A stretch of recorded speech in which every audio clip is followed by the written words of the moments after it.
Bon, on est donc sur une Honda Varadero de 2001. Donc c'est un modèle à carburateur. On va le démarrer tout de suite. Hop, contact, allumage. On tire le starter.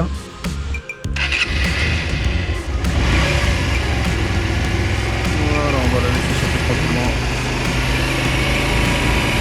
Là on a la température. On voit qu'elle est froide encore. Donc le starter, ça sert à faire rentrer de l'essence dans le carburateur. Quand elle est froide, elle a besoin de plus d'essence. Donc le starter lui donne cette essence supplémentaire. Et une fois qu'elle est chaude, on peut le relâcher. Et ça devrait pas caler. Ça m'a l'air pas mal. La ganterie.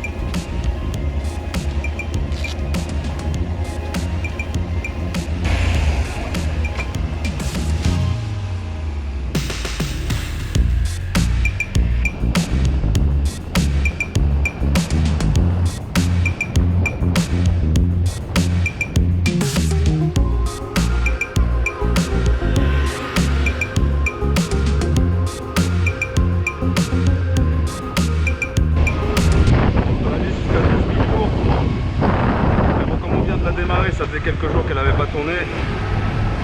On va y aller doucement. Le temps qu'on ait quelques barrettes en plus là au niveau de la température.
Je démarre dans la moto, je suis un grand passionné d'automobile, des anciennes surtout, et des 24 heures du Mans.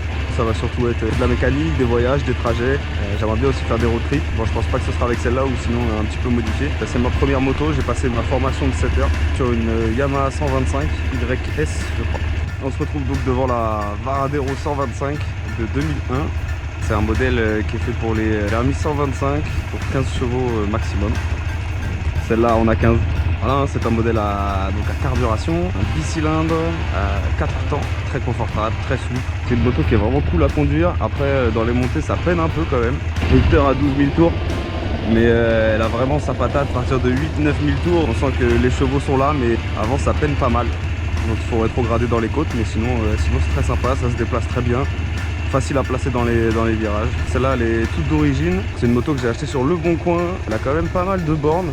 Elle a actuellement 53 085 bornes. Mais c'est des moteurs qui encaissent bien les kilomètres. On en a déjà vu à plus de 100 000 km des Varadero. Donc c'est pas inquiétant d'en voir une à 53 000, ça se voit encore très bien. Celle-là a un petit sabot, top case. La bulle courte est assez moche. Hein. Elle est assez moche. Elle a été ternie, le phare aussi est un peu jauni, mais les phares aussi dans la nuit sont pas ouf. Ça manque de quelques petits feux supplémentaires sur les côtés. On se sent pas très en sécurité la nuit, mais il faut être prudent. Ce que j'aime bien, j'ai vu que sur certaines Varadero, il existe la bulle haute. Donc j'aimerais bien acheter une bulle haute pour lui monter la bulle haute. C'est le confort aussi. Avec ma copine, on a fait un petit trajet de 40 minutes. Et au bout de 40 minutes, vraiment, on avait des fourmis dans le cul. C'était pas possible. Donc ça, c'est la selle d'origine. Il existe des selles confort. Ça vaut à peu près 200-220 €. Faut que je fasse resserrer le frein avant. Parce que là, on a le frein, mais un peu loin. Les rétroviseurs, ils ont pris cher aussi à cause de la corrosion. Mais bon, ça rétrovise toujours. Il faut l'échappement d'origine aussi. Je pense que je le changerai aussi. Il y a les Delkevich que j'aime bien, enfin, un joli petit son. Des sacoches aussi. On a une sacoche à l'avant, à l'arrière pour faire des beaux petits trajets parce qu'on a un beau pays ici, des belles routes. Je sais pas si ça se fait sur la Varadero des écarteurs de sacoche.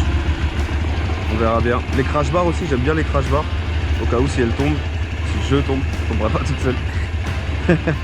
Ah, l'avantage aussi de la Varadero, c'est qu'elle a un très grand réservoir. On dit dans le milieu que c'est un chameau. Compteur pas digital, on a aussi pas de témoin d'essence. Donc il faut bien calculer. On peut mettre ça à 0 quand on fait le plein. Comme ça on sait à peu près qu'on a 400 km d'autonomie. Si on ne sait plus, là on a un petit robinet. C'est le robinet de la réserve. Donc ça faut penser à le remettre sur off. Parce que sinon ça veut dire qu'on roule avec la réserve ouverte. Et puis donc quand on est en panne, et ben on est en panne sèche. Et c'est mort. On a aussi un petit coffre. Je vais vous montrer le petit coffre. Alors le petit coffre il s'ouvre comme ceci. Comme ceci, comme ceci, comme ceci. Voilà. Donc là on a le carnet d'entretien de la Varadero.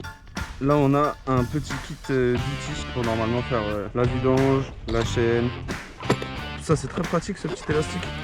Comme ça évite que ça se balade sous la selle. Et donc la batterie elle est juste là. Tac tac. On referme.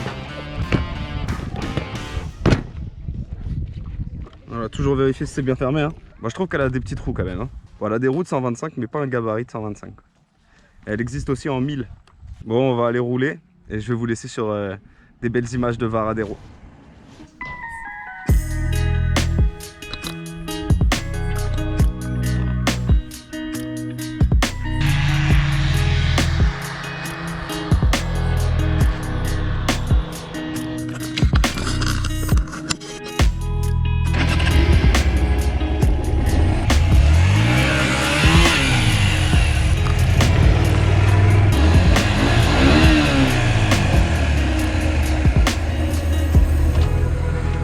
Ah bah j'ai calé. Ah bah oui j'ai laissé la béquille.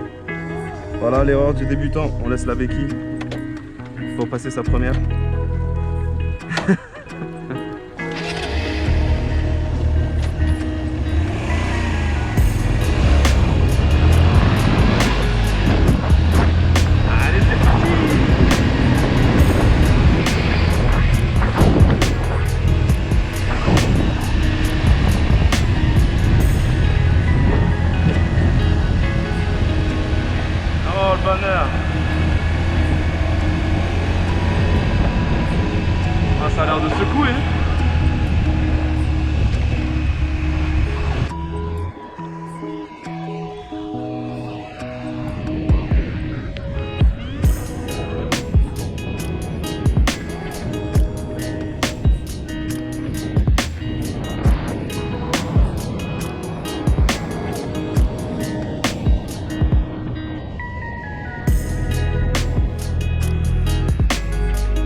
chicane. Mais sur la Varadero, quand on passe les vitesses, et ben, on n'a pas d'indicateur de vitesse sur laquelle on est. Il faut avoir une bonne mémoire. Voilà, la mécanique est très chouette. Et j'espère bientôt pour des nouvelles vidéos. On ridera ça.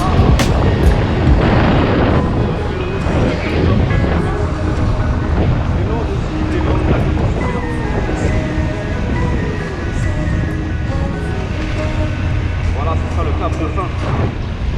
Adios.